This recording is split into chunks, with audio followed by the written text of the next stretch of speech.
ഇസ്ലാമും വിമർശനങ്ങളും എന്നുള്ളതാണ്.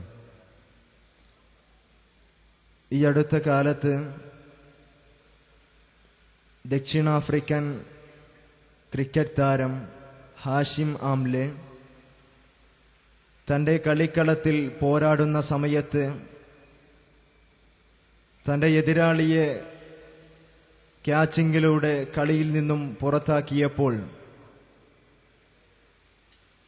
അന്നത്തെ കമാൻഡേറ്ററായിരുന്ന ഡീൻ ജോൺസൺ അദ്ദേഹം വിളിച്ചു പറഞ്ഞത് the terrorist got another wicket എന്നാണ്. ആ തീവ്രവാദി മറ്റൊരു വിക്കറ്റ് കൂടി വീഴ്ത്തിയെന്ന് ഹാഷിം ആംലെയെക്കുറിച്ച് വിളിച്ചു പറഞ്ഞപ്പോൾ എന്തുകൊണ്ടാണ് അദ്ദേഹത്തെ ഭീകരവാദി എന്ന് വിളിച്ചത് എന്ന് ചോദിച്ചപ്പോൾ അദ്ദേഹം നൽകിയ മറുപടി ആ മനുഷ്യന്റെ നീണ്ട താടി കണ്ടപ്പോ ഞാൻ അറിയാതെ ഭീകരവാദി എന്ന് വിളിച്ചുപോയി എന്നാണ്. ഇന്ന് ഇസ്ലാമിനെ ജനങ്ങൾ നോക്കിക്കാണുന്നത് ഈ രൂപത്തിലാണ്. മുസ്ലിം സഹോദരങ്ങൾ താടി വളർത്തിയിട്ടുണ്ട് എങ്കിൽ ആ താടി ഭീകരവാദത്തിന്റെ താടിയാക്കി, തീവ്രവാദം പ്രചരിപ്പിക്കുവാനുള്ള താടിയാക്കി സമൂഹം അവതരിപ്പിക്കുകയും അതിലൂടെ മുസ്ലിം സമൂഹത്തെ ഒന്നടങ്കം ഭീകരവാദികളായി ചിത്രീകരിക്കുകയുമാണ് ചെയ്തുകൊണ്ടിരിക്കുന്നത്.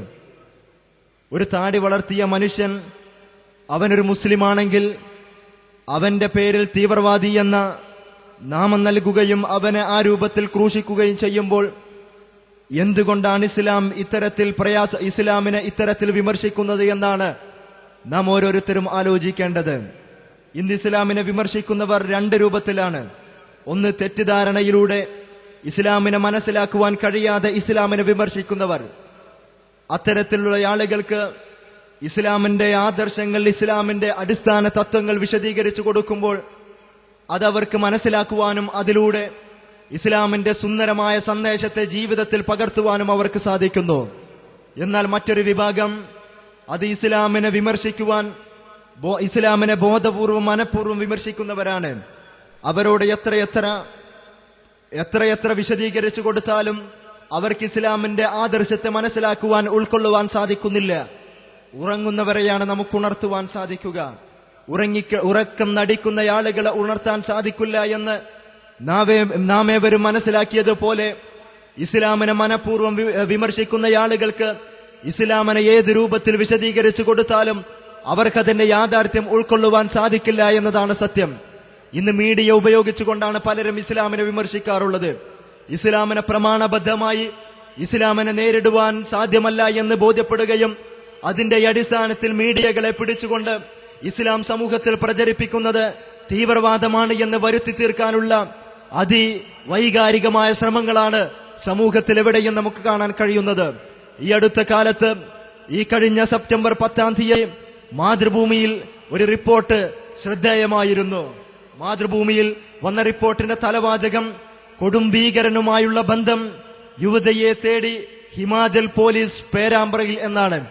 ഈ തലവാചകം കേൾക്കുമ്പോൾ ഒരുപക്ഷെ നാം ഓരോരുത്തരും വിചാരിക്കുക ഇത് മാതൃഭൂമി പത്രത്തിൽ കോഴിക്കോട് എഡിഷനിൽ 1-ാമത്തെ പേജിൽ വന്ന വാർത്തയാണ് എന്നായിരിക്കാം. അല്ല, 1-ാമത്തെ പേജിലല്ല, ഒരു ജനറൽ പേജിലല്ല, മറിച്ച് കോഴിക്കോട് ജില്ലക്കാർ മാത്രം കാണാവുന്ന ഒരു പേജിൽ കൊടും ഭീകരനുമായുള്ള ബന്ധം, യുവതിയെ തേടി ഹിമാചൽ പോലീസ് പേരാമ്പ്രയിൽ എന്ന് വിശദീകരിച്ച് ഹിമാചലിലുള്ള ഒരു സഹോദരൻ അദ്ദേഹത്തിന്റെ സുഹൃത്ത് അഥവാ ഈ യുവതിയുടെ ഭർത്താവിന് നൽകാനുള്ള പണം ഈ യുവതിയുടെ അക്കൗണ്ടിലേക്ക് അയച്ചപ്പോ അത് ഭീകരവാദമാണ്, അത് തീവ്രവാദമാണ്, ഭീകരവാദവുമായുള്ള ബന്ധമാണ് ഈ സ്ത്രീക്കുള്ളത് എന്ന് വരുത്തി തീർക്കാൻ മാതൃഭൂമിയെ പോലുള്ള പത്രങ്ങൾ പോലും ഈ രൂപത്തിലുള്ള പ്രകടനങ്ങൾ ഇന്ന് കാണിച്ചുകൊണ്ടിരിക്കുമ്പോൾ ഇവിടെ മീഡിയകൾ ഇന്ന് സമൂഹത്തെ തെറ്റിദ്ധരിപ്പിക്കുന്നു. ഇസ്ലാം ഭീകരവാദമാണ് എന്ന് പ്രചരിപ്പിക്കാൻ ശ്രമിക്കുന്നു. ഒരു മുസ്ലിം നാമധാരി അദ്ദേഹത്തിന്റെ പേരിലുള്ള കാര്യങ്ങൾ പോലും മുസ്ലിം തീവ്രവാദമായി അവതരിപ്പിക്കുമ്പോൾ നാം ഓരോരുത്തരും അതിന്റെ യാഥാർത്ഥ്യത്തെ തിരിച്ചറിയേണ്ടതുണ്ട്. ഇന്ന് മീഡിയകൾ ശ്രമിച്ചുകൊണ്ടിരിക്കുന്നത് എന്തെല്ലാം പ്രയാസകരമായ അവസ്ഥകളാണ്. ഒരു മനുഷ്യനെ ഭീകരവാദിയാക്കാനും ഒരേ പ്രവർത്തനം കൊണ്ട് ഒരു വ്യക്തിയെ ഭീകരവാദിയായി ചിത്രീകരിക്കാനും അതേ പ്രവർത്തനങ്ങൾ കൊണ്ട് തന്നെ മറ്റുള്ള വ്യക്തികളാണെങ്കിൽ അത് മാറ്റി പറയാനും ഇന്ന് മീഡിയകൾ സന്നദ്ധരാകുന്നു. ഈ അടുത്ത കാലത്തുണ്ടായ തപാൽ ബോംബും അതുവഴിയുണ്ടായ വിപ്ലവങ്ങളുമെല്ലാം നാം ഓരോരുത്തരും മനസ്സിലാക്കിയതാണ്. തപാൽ ബോംബിന്റെ പിന്നിൽ ഒരു മുസ്ലിമാണ് എന്ന് പ്രചരിപ്പിക്കുകയും അങ്ങനെ അദ്ദേഹത്തെ കസ്റ്റഡിയിലെടുക്കുകയും അദ്ദേഹത്തെ ചോദ്യം ചെയ്യുകയും ചെയ്തപ്പോ ദിനങ്ങൾക്ക് ശേഷം മുസ്ലിമല്ല മറിച്ച് അവിടെ ഒരു അമുസ്ലിമാണ് കയറിക്കൂടിയത്. ആ സ്ഥാനത്ത് തപാൽ ബോംബിന്റെ യഥാർത്ഥത്തിലുള്ള അവകാശി ഒരു അമുസ്ലിമാണ് എന്ന് ബോധ്യപ്പെട്ടപ്പോ ഇദ്ദേഹത്തെ മാറ്റുന്നതിന് പകരം ഇദ്ദേഹത്തെ തീവ്രവാദിയായി അവതരിപ്പിച്ച ശേഷം ആ മനുഷ്യനെ ഒരു മാനസിക രോഗിയായി ചിത്രീകരിക്കുകയും അതിലൂടെ മാനസിക രോഗിയാണ് എന്ന് പറഞ്ഞുകൊണ്ട് അദ്ദേഹത്തെ മാറ്റുകയും ചെയ്തു എങ്കിൽ ഇന്ന് മീഡിയകൾ കാണിച്ചുകൊണ്ടിരിക്കുന്നത് ഇസ്ലാമിനെ പ്രതിക്കൂട്ടിൽ കയറ്റുവാനുള്ള തീവ്രവാദപരമായ ശ്രമമാണ് എന്നതിൽ രണ്ടഭിപ്രായമില്ല. എന്തുകൊണ്ടാണ് ഇസ്ലാമിനെ വിമർശിക്കുന്നത്? ഇസ്ലാമിനെ വിമർശിക്കുന്നവർ ഒന്ന് ഇസ്ലാമിലെ പൗരോഹിത്യമാണ്, അഥവാ ദൈവത്തിനും മനുഷ്യനുമിടയിൽ ദല്ലാളന്മാരായി ചമയുകയും അതിലൂടെ ദൈവത്തിങ്കൽ നിന്നും മനുഷ്യർക്ക് അവതീർണമായ നിയമങ്ങളെയും നിർദ്ദേശങ്ങളെയും മാറ്റിവെച്ചുകൊണ്ട് ചൂഷണങ്ങൾ നടത്തുന്നതിന് വേണ്ടി ദൈവത്തിനും മതത്തിനുമിടയിൽ മനുഷ്യനുമിടയിൽ ദല്ലാളന്മാരായി ചമയുന്ന പുരോഹിതരാണ് ഒരു വിഭാഗം ഇന്ന് ഇസ്ലാമിനെ ഈ രൂപത്തിൽ അവതരിപ്പിക്കുന്നത്. അതോടൊപ്പം തന്നെ സകലമാന ആസ്വാദനങ്ങളും ജീവിതത്തിലേക്ക് കൊണ്ടുവരണമെന്നാഗ്രഹിച്ച് മതങ്ങൾക്കെതിരെ, ദൈവികമായ നിയമങ്ങൾക്കെതിരെ, ദൈവപ്രോക്തമായ വചനങ്ങൾക്കെതിരെ വ്യക്തമായി പോരാടുന്ന മറ്റു മുതലാളിത്തത്തിന്റെ വ്യക്തികളാണ് ഇന്ന് ഇസ്ലാമിനെതിരെ മീഡിയകളിലൂടെ ഈ രൂപത്തിൽ പ്രവർത്തിച്ചു കൊണ്ടിരിക്കുന്നത്. ഇവിടെ നാം മനസ്സിലാക്കേണ്ടതുണ്ട്, ഇവിടെ നീതിയാണ് ആവശ്യമുള്ളത്, നീതിയിൽ അധിഷ്ഠിതമായ ജീവിതമാണ് ആവശ്യമുള്ളത്. ജനങ്ങളെല്ലാം ദൈവികമായ നിയമം അനുസൃതമായി കൊണ്ടാണ് ജീവിക്കുന്നത് എങ്കിൽ ഒരിക്കലും തന്നെ ദൈവത്തിനും മനുഷ്യനുമിടയിൽ ദല്ലാളന്മാരായി ചമയുന്ന പുരോഹിതന്മാർക്ക് ജീവിക്കുവാൻ സാധ്യമല്ല എന്നും അതുകൊണ്ട് തന്നെ അവർക്കിടയിലേക്കുള്ള സന്ദേശത്തെ മറച്ചുവെക്കുകയും അവരെ ഈ രൂപത്തിൽ ദൈവികമായ മാർഗദർശനങ്ങളിൽ നിന്നും അകറ്റുകയും ചെയ്യൽ അനിവാര്യമാണ് എന്ന് ബോധ്യപ്പെട്ടപ്പോഴാണ് പുരോഹിതന്മാർ സഭകൾ രൂപീകരിച്ചത്. അതിലൂടെ മനുഷ്യരെ പിന്തിരിപ്പിക്കാൻ ശ്രമിച്ചത്. മുതലാളിത്തത്തിന് നിലനിൽക്കണമെങ്കിൽ ഇന്ന് അവരുടെ കച്ചവടം അതിവിപുലമായി നടക്കേണ്ടതുണ്ട്. കച്ചവടം അതിസുന്ദരമായി നടക്കണമെങ്കിൽ അവർക്ക് ചില കാര്യങ്ങൾ അനിവാര്യമാണ്. ഒന്നാമതായി സ്ത്രീകളെ സമൂഹത്തിൽ പ്രദർശിപ്പിക്കേണ്ടതുണ്ട്. ഒരു മുട്ടുസൂചിയുടെ കച്ചവടത്തിന് പോലും സ്ത്രീകളുടെ ശരീരഭാഗങ്ങൾ സമൂഹത്തിൽ പ്രചരിപ്പിച്ചുകൊണ്ടാണ് കമ്പോളങ്ങൾ മുന്നോട്ട് പോകുന്നത് എങ്കിൽ ഇസ്ലാം അതിനെ അതിശക്തമായി എതിർത്തു. ഒരിക്കലും തന്നെ സ്ത്രീകൾ പ്രദർശിക്കപ്പെടേണ്ട വസ്തുക്കളല്ല എന്ന് ഇസ്ലാം വിശദീകരിച്ചു. അതുകൊണ്ട് ഇന്ന് ഇസ്ലാമിനെ വിമർശിക്കുവാൻ ആളുകൾ മുന്നോട്ട് വരികയുണ്ടായി. ലഹരിയിൽ അധിഷ്ഠിതമായ ജീവിതമാണ്. ലഹരിയില്ലാതെ ഒരു കച്ചവടത്തിന് മുന്നോട്ട് പോകാൻ കഴിയാത്ത അവസ്ഥയാണ് ഇന്ന് നമുക്കിവിടെ കാണാൻ കഴിയുന്നത്. ഇസ്ലാം നിഷിദ്ധമായി എതിർത്തു. ലഹരിയെ ഇസ്ലാം എതിർത്തു. ലോട്ടറിയെ ഇസ്ലാം എതിർത്തു. വിശുദ്ധ ഖുർആനിലെ 5-ാം അധ്യായം സൂറത്തുൽ മാഇദയിലെ 90-ാമത്തെ വചനത്തിലൂടെ പരിശുദ്ധ ഖുർആൻ ലോക ജനതയെ പഠിപ്പിച്ചു.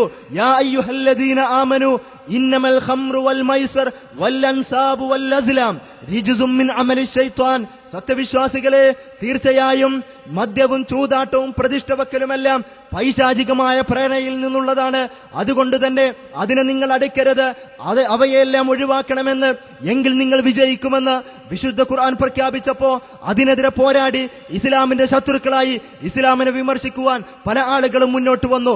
വ്യഭിചാരത്തിൽ അധിഷ്ഠിതമായ ജീവിതം കാഴ്ചവെക്കുന്ന ആളുകളാണ് ഇന്ന് ഇസ്ലാമിനെ വിമർശിച്ചു കൊണ്ടിരിക്കുന്നത്. ഇസ്ലാം വ്യഭിചാരത്തെ അതിശക്തമായി എതിർത്തു.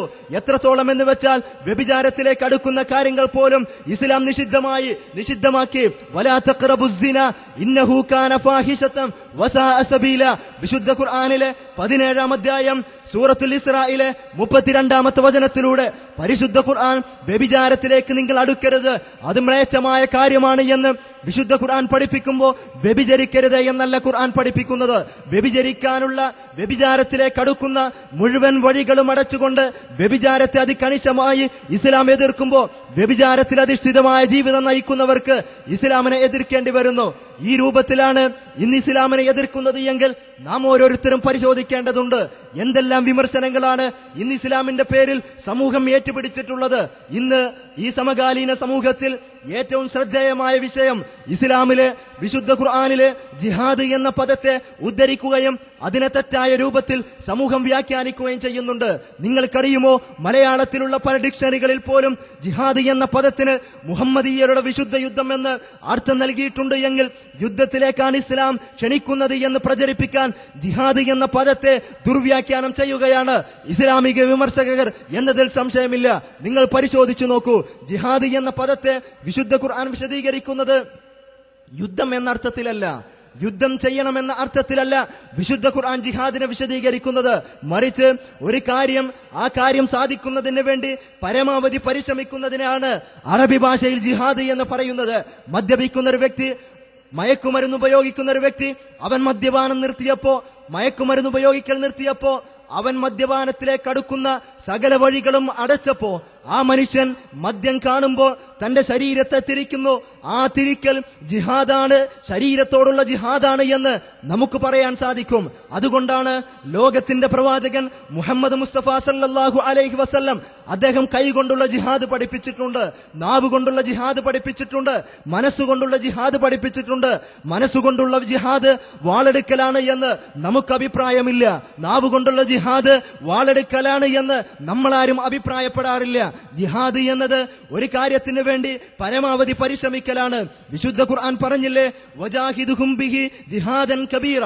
വിശുദ്ധ ഖുർആനിലെ 25-ാം അധ്യായം സൂറത്തുൽ ഫുർഖാനിലെ 52-ാമത്തെ വചനത്തിലൂടെ നീ വിശുദ്ധ ഖുർആൻ ഉപയോഗിച്ചുകൊണ്ട് ഏറ്റവും വലിയ ജിഹാദ് ചെയ്യണമെന്ന് പറഞ്ഞപ്പോ ആശയപ്രചരണമാണ് ഈ സത്യമത സന്ദേശത്തെ പ്രചരിപ്പിക്കലാണ് ജിഹാദ് എന്ന് വിശുദ്ധ ഖുർആൻ വിശദീകരിക്കുന്നത്. അതുകൊണ്ട് തന്നെ ജിഹാദ് എന്താണ് എന്ന് ഇസ്ലാമിക പ്രമാണങ്ങളിൽ നിന്നും